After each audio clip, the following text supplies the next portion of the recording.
স্বাগত এশিয়ানদের সংবাদে। দর্শক, পুরো সংবাদ জুড়ে সাথে আছি সুবর্ণা গোলন্দাজ। চিকিৎসক ও রোগী সুরক্ষায় সংসদে স্বাস্থ্য সুরক্ষা আইন পাশ করা হবে বলে জানিয়েছেন স্বাস্থ্যমন্ত্রী ডাক্তার সামন্তলাল সেন। দুপুরে কুমিল্লা মেডিকেল কলেজ অডিটোরিয়ামে আয়োজিত কুমিল্লা, নোয়াখালী ও চাঁদপুর মেডিকেল কলেজের অধ্যক্ষ ও পরিচালক সহ অন্যান্য চিকিৎসকদের সাথে মতবিনিময় সভায় এসব কথা বলেন তিনি। সভায় স্বাস্থ্যমন্ত্রী চিকিৎসকদের উদ্দেশ্যে বলেন, বিদেশে চিকিৎসা নিরুৎসাহিত করতে চিকিৎসকদের আরও বেশি সেবা মনোভাবী হতে হবে। এ সময় কুমিল্লায় একটি ক্যান্সার হাসপাতাল নির্মাণের প্রতিশ্রুতিও দেন মন্ত্রী।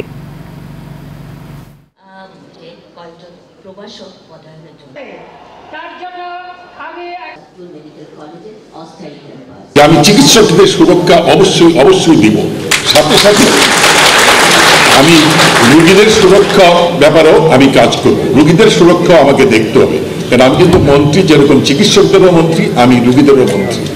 স্বাস্থ্য সুরক্ষা আইন নিয়ে আমি মন্ত্রী আসার পরে 4টা মিটিং আমি অলরেডি করেছি এবং এটা আমি প্রতিজ্ঞাবদ্ধ।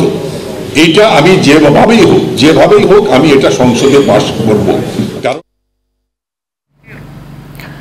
কলাপাড়ায় প্রতিনিয়ত আশঙ্কাজনক হারে বাড়ছে ডায়রিয়া আক্রান্ত রোগীর সংখ্যা। এ মাসের শুরু থেকে গরমের সঙ্গে এ রোগের প্রকোপ বেড়েছে কয়েক গুণ। ডায়রিয়া ওয়ার্ডে প্রয়োজনীয় সংখ্যক শয্যা না থাকায় করিডোরের মেঝেতে ঠাঁই হয়েছে অনেক রোগীর। সিভিল সার্জন অফিস জানায়, গত 24 ঘন্টায় ডায়রিয়া আক্রান্ত 25 জন চিকিৎসা নিয়েছেন। আর গত এক সপ্তাহে কলাপাড়া উপজেলা হাসপাতালে 81 জন ডায়রিয়া আক্রান্ত রোগী চিকিৎসা নিয়েছেন। আক্রান্তদের মধ্যে শিশু ও বয়স্ক রোগীর সংখ্যাই বেশি। হঠাৎ রোগীর সংখ্যা বাড়ায় জনবল সংকটে চিকিৎসা সেবা দিতে হিমশিম খাচ্ছেন চিকিৎসকরা। তবে পর্যাপ্ত ওষুধ এবং স্যালাইন মজুদ রয়েছে বলে জানিয়েছেন হাসপাতাল কর্তৃপক্ষ। লক্ষ্মীপুরে মধ্যরাতে ঘরে ঢুকে গৃহবধূ জ্যোৎস্না আক্তারকে কুপিয়ে হত্যার ঘটনায় মামলার প্রধান আসামি সিরাজ মিয়া সহ 7 জনকে গ্রেফতার করেছে র্যাব। দুপুরে র্যাব 11 এর নোয়াখালী ক্যাম্পের ভারপ্রাপ্ত কোম্পানি কমান্ডার গোলাম মোর্শেদ প্রেস বিজ্ঞপ্তির মাধ্যমে বিষয়টি নিশ্চিত করেছেন। র্যাব জানায়, ঘটনার 48 ঘণ্টার মধ্যে আসামিদের গ্রেফতার করা হয়েছে। গ্রেফতারকৃতরা হলেন সিরাজ, এরশাদ, রিপন, জাকির, রিমন, রাকিব, ইব্রাহিম ও সাহিরা বেগম। তারা সকলেই সদর উপজেলার ভবানীগঞ্জ ইউনিয়নের চরভুতা গ্রামের বাসিন্দা। বাড়ির পুকুর থেকে ড্রেজারে বালু উত্তোলন ও পানি সেচ দেয়াকে কেন্দ্র করে জ্যোৎস্না ও তার স্বামী আলাউদ্দিনের সঙ্গে আসামি সিরাজের ঝগড়া হয়। এর জের ধরে 15 এপ্রিল রাতে ঘরে ঢুকে জ্যোৎস্না ও তার স্বামী আলাউদ্দিনকে কুপিয়ে আহত করে আসামিরা। দুজনকে স্থানীয় সদর হাসপাতালে নিয়ে গেলে জ্যোৎস্নাকে মৃত ঘোষণা করেন চিকিৎসক। কুড়িগ্রামের নাগেশ্বরীতে পুকুরে মাছ ধরতে গিয়ে পানিতে ডুবে রাহাত এবং আফরোজা নামের 2 শিশুর মৃত্যু হয়েছে। উপজেলার নেওয়াশি গ্রাম ইউনিয়নের পশ্চিম সুখাতি গ্রামে ঘটনা ঘটে। নিহত শিশু 2 জন সম্পর্কে খালাতো ভাই বোন। স্বজনরা জানায়, বাড়ির পাশে পুকুরে নানা আফজাল খানের পাতা মাছ ধরার জাল থেকে মাছ দেখতে যায় আহাদ ও আফরোজা। এই সময় বাড়ির লোকজন কাজে ব্যস্ত থাকায় পুকুরের পানিতে ডুবে যায় তারা। পরে দুজনকে খুঁজে না পেয়ে পুকুরে নামলে ডুবন্ত অবস্থায় তাদের পাওয়া যায়। পরে উপজেলা স্বাস্থ্য কমপ্লেক্সে নিলে চিকিৎসক দুজনকে মৃত ঘোষণা করেন। শরীয়তপুরের জাজিরায় লতিফ মোড়ল নামে যুবকের ঝুলন্ত লাশ উদ্ধারের ঘটনায় সুষ্ঠু তদন্ত বিচারের দাবিতে মানববন্ধন করেছে পরিবার ও এলাকাবাসী। উপজেলার ইয়াসিন আকনকান্দি গ্রামে এই মানববন্ধন করা হয়। মানববন্ধনে লতিফ মোড়লের আত্মহননের পেছনে প্রকৃত অপরাধীদের আইনের আওতায় আনার দাবি জানান বক্তারা। এই সময় উপস্থিত ছিলেন পরিবারের সদস্য সহ স্থানীয়রা।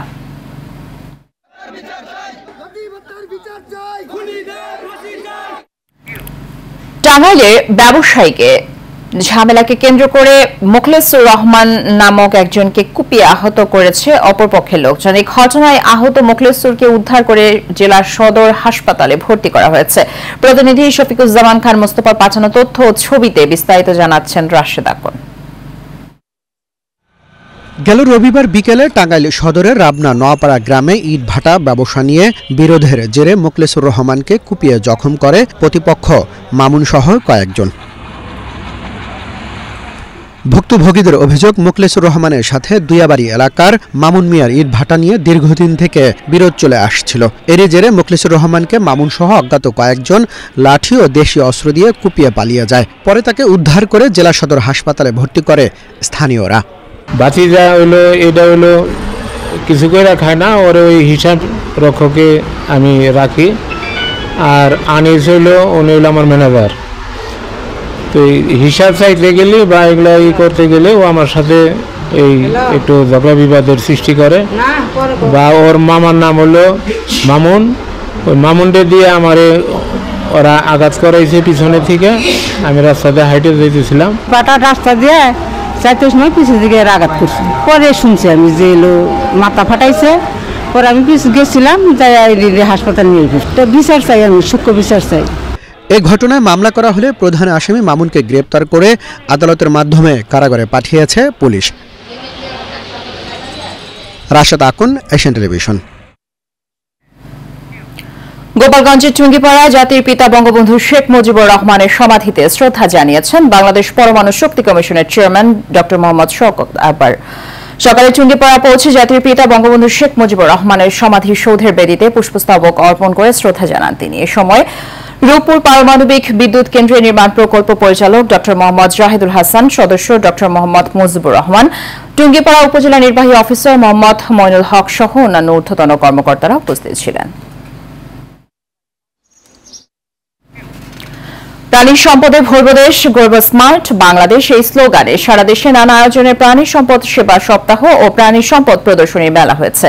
নরসিংদীর রায়পুরায় উপজেলা প্রাণী সম্পদ দপ্তর ও ভেটেরিনারি হাসপাতালের আয়োজনে দিনব্যাপী মেলার উদ্বোধন করেন উপজেলা সহকারী কমিশনার ভূমি শফিকুল ইসলাম। উপস্থিত ছিলেন উপজেলা প্রাণী সম্পদ অফিসার মোহাম্মদ আজহারুল আলম, সিনিয়র উপজেলা মৎস্য অফিসার মোহাম্মদ হাবিব ফরহাদ আলম সহ অনেকে। এদিকে দিনাজপুরের হিলিতে 5 দিনব্যাপী প্রাণী সম্পদ সেবা সপ্তাহের উদ্বোধন করা হয়েছে। উপজেলা পরিষদ চত্বরে এর উদ্বোধন করেন উপজেলা চেয়ারম্যান হারুনুর রশিদ ও উপজেলা নির্বাহী কর্মকর্তা অমিত রায়।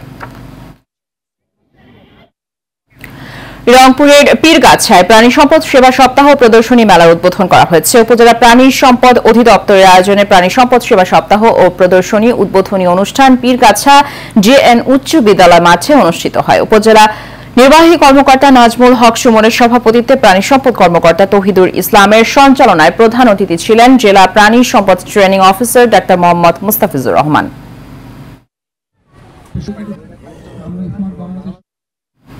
প্রাণী সম্পদে ভোরবদেশ গর্ব স্মার্ট বাংলাদেশ এই স্লোগানকে সামনে রেখে কুমিল্লার বুড়িচংয়ে প্রাণী সম্পদ সেবা সপ্তাহ ও প্রদর্শনীর উদ্বোধন করা হয়েছে। সকালে বুড়িচং সরকারি হাই স্কুল মাঠে এই প্রদর্শনী ও আলোচনা সভা অনুষ্ঠিত হয়। অনুষ্ঠানে বুড়িচং উপজেলা নির্বাহী অফিসার শাহিদা আক্তার সভাপতিত্বে বিশেষ অতিথি হিসেবে উপস্থিত ছিলেন বুড়িচং উপজেলা পরিষদের চেয়ারম্যান বীর মুক্তিযোদ্ধা আখলাক হায়দার। অনুষ্ঠানের সমন্বয় ও স্বাগত বক্তা ছিলেন বুড়িচং উপজেলা প্রাণী সম্পদ কর্মকর্তা ডাক্তার ফেরদৌসী আক্তার।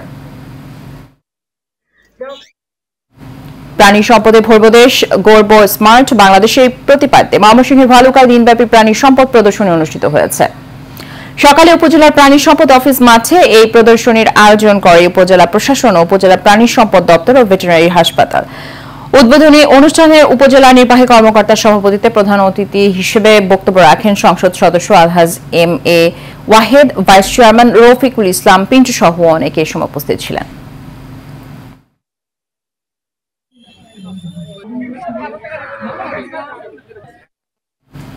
প্রাণী সম্পদে ভোরবদেশ গর্ব স্মার্ট বাংলাদেশ এই প্রতিপাদ্যকে সামনে রেখে নওগাঁ নিয়ামতপুর উপজেলা প্রাণী সম্পদ দপ্তর ও ভেটেরিনারি হাসপাতাল প্রাঙ্গণে প্রাণী সম্পদ প্রদর্শনী মেলা অনুষ্ঠিত হয়েছে।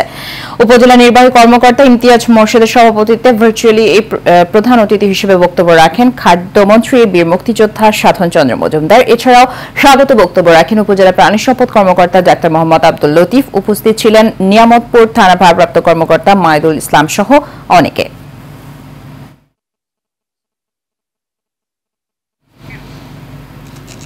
আসন্ন সিংগাইর উপজেলা পরিষদ নির্বাচন ঘিরে প্রচারণায় ব্যস্ত সময় পার করছেন চেয়ারম্যান প্রার্থী সিংগাইর উপজেলা আওয়ামী লীগের 1 নং যুগ্ম সাধারণ সম্পাদক মোহাম্মদ সৈয়দুল ইসলাম। গতকাল বিকেলে আঙ্গারিয়া কাংসা ও তালেবপুর ইউনিয়নের উঠান বৈঠক ও মতবিনিময় সভা করেছেন তিনি। এ সময় সেখানে উপস্থিত ছিলেন তালেবপুর ইউনিয়ন পরিষদের চেয়ারম্যান মোহাম্মদ রমজান আলী এবং উপজেলা ও ইউনিয়ন আওয়ামী লীগের নেতাকর্মী সহ অনেকেই। চট্টগ্রামের লোহাগাড়ায় খান মোহাম্মদ শেখদার পাড়ায় 5টি বসত ঘরে অগ্নিকাণ্ডের ঘটনা ঘটেছে। গেল রাত 3টায় বৈদ্যুতিক শর্ট সার্কিটের গোলযোগের কারণে অগ্নিকাণ্ডের সূত্রপাত শুরু হয়। পরে স্থানীয় লোহাগড়া ফায়ার সার্ভিসের 2টি ইউনিটের সহযোগিতায় আগুন নিয়ন্ত্রণে আসে। তবে এরই মধ্যে পুড়ে যায় 5টি ঘর। এতে প্রায় 5 লাখ টাকার মালামাল পুড়ে গেছে বলে দাবি করেছেন ক্ষতিগ্রস্ত পরিবার। নরসিংদীতে রোটারিয়ান ফেলোশিপ প্রোগ্রামের বৈঠক ও আলোচনা সভা অনুষ্ঠিত হয়েছে। সকালে নরসিংদী ক্লাব লিমিটেডের অডিটোরিয়ামে নরসিংদী জোনের আয়োজনে এসব অনুষ্ঠিত হয়। এ সময় উপস্থিত ছিলেন রোটারি ইন্টারন্যাশনাল প্রেসিডেন্ট বিশেষ উপদেষ্টা আশিস ঘোষ, জেলা 64 এআরসি ও সমন্বয়কারী পিপি ফরিদুল আলম নিউটন, পিপি সাব্বির আহমেদ চৌধুরী, এআরসি ডিপিপি মোহাম্মদ মাসুদুর রহমান মাসুদ সহ অনেকে। অনুষ্ঠান শেষে বৃক্ষরোপণ কর্মসূচি পালিত হয়। উৎসবমুখর পরিবেশে নেচে গিয়ে মঙ্গল শোভাযাত্রা, আলোচনা সভা ও সাংস্কৃতিক অনুষ্ঠানের মধ্য দিয়ে বাংলা নববর্ষ পালন করেছে জগন্নাথ বিশ্ববিদ্যালয়। সকাল 9:30টায় বিশ্ববিদ্যালয়ের চত্বর থেকে মঙ্গল শোভাযাত্রা বের হয়ে রায় সাহেব মোড় ঘুরে বাহাদুর শাহ পার্কে এসে শেষ হয়। এতে জগন্নাথ বিশ্ববিদ্যালয়ের ভাইস চ্যান্সেলর অধ্যাপক সাদিকা হালিম ও বিভিন্ন অনুষদের ডিন, শিক্ষক মণ্ডলী এবং সাধারণ ছাত্রছাত্রীরা অংশগ্রহণ করে। পরে বিশ্ববিদ্যালয় চত্বরে আলোচনা সভা ও সাংস্কৃতিক অনুষ্ঠানের আয়োজন করা হয়।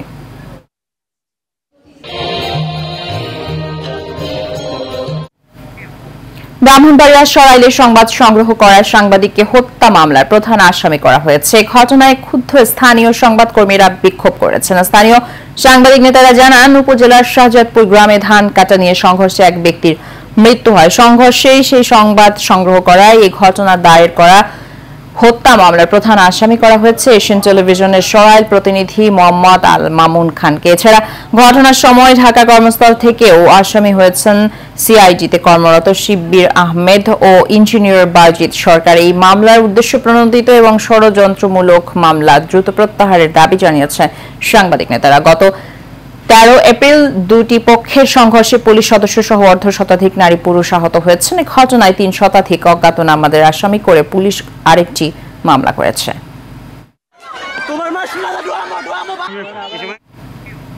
কুড়িগ্রামের রৌমারী উপজেলার বড়াইবাড়ি সীমান্তের সংঘর্ষের 23তম বার্ষিকী আজ। 2001 সালের এই দিনে ভারতীয় সীমান্তরক্ষী বাহিনী বিএসএফ বড়াইবাড়ি গ্রামে ঢুকে নারকীয় তাণ্ডব চালায়। তৎকালীন বিডিআর ও গ্রামবাসী মিলিত প্রতিরোধে পালিয়ে যায় ভারতীয় সীমান্তরক্ষী বাহিনী।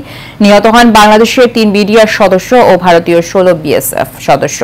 বিএসএফ এর তাণ্ডবে পুড়ে ছাই হয় 89টি বাড়ি। সেই থেকে এই দিনটি পালিত হয় বড়াইবাড়ি দিবস হিসেবে। দিবসটি উপলক্ষে র্যালি, বড়াইবাড়ি গ্রামের শহীদের স্মৃতিস্তম্ভে শ্রদ্ধা নিবেদন, আলোচনা সভা ও মিলাদ হয়েছে। এতে উপস্থিত ছিলেন উপজেলা চেয়ারম্যান ইমান আলী, রৌমারী উপজেলা আওয়ামী লীগের সাধারণ সম্পাদক আবু হুরায়রা সহ অনেকে।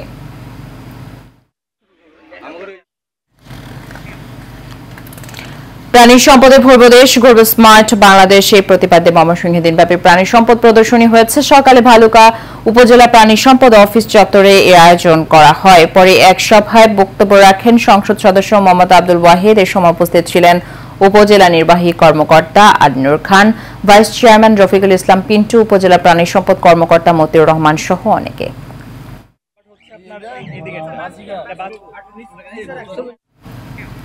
টানা 2 মাস ধরে মিয়ানমারের রাখাইন রাজ্যে সরকারি বাহিনীর সঙ্গে দেশটির সশস্ত্র গোষ্ঠী আরাকান আর্মির সংঘর্ষ চলছে।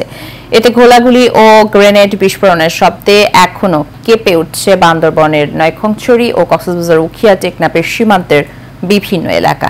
এমন পরিস্থিতিতে স্থানীয়রা যেমন রয়েছেন চরম আতঙ্ক উৎকণ্ঠায়, তেমনি বিঘ্ন হচ্ছে তাদের দৈনন্দিন জীবনযাত্রায়ও। মোহাম্মদ শফিকের তথ্য ও ছবিতে বিস্তারিত জানাচ্ছেন অনুকৃতি আদিত্য।